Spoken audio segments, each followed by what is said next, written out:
comment exprimer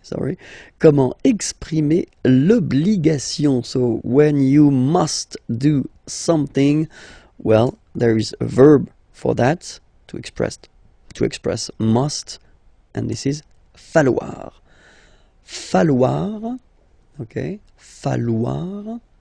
And then you will have two options. The first one will be il faut. So you get to remember that falloir is what we call verb impersonnel, okay, because there is only one form and it's il, third person of the singular.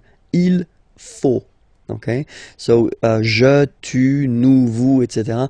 They don't exist for falloir. It's only il, okay.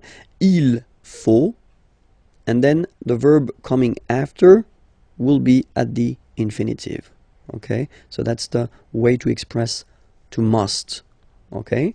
And then, or to have to if you want, il faut, okay, same form, but then you will add after that un nom, a noun, okay. So whether a verb at the infinitive form or then a noun. So we'll see few examples now. So the first scénario, as we would say in French, is falloir plus infinitif, okay. So here, il faut respecter les règles.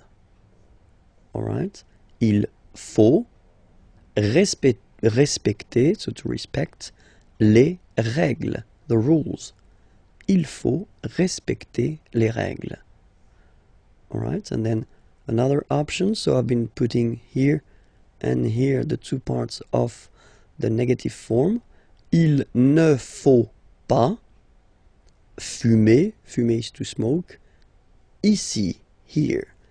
Il ne faut pas fumer ici. Okay, so now we'll see the way it works with a noun. And here, for instance, il faut. So still il faut, remember, as I said, it's only il faut, so it's a verbe impersonnel, okay? Une carte d'identité. Il faut une carte d'identité. Second example here. Il faut un parapluie, umbrella, un parapluie, car, because, il pleut. It's raining. It rains. Il faut un parapluie, car il pleut.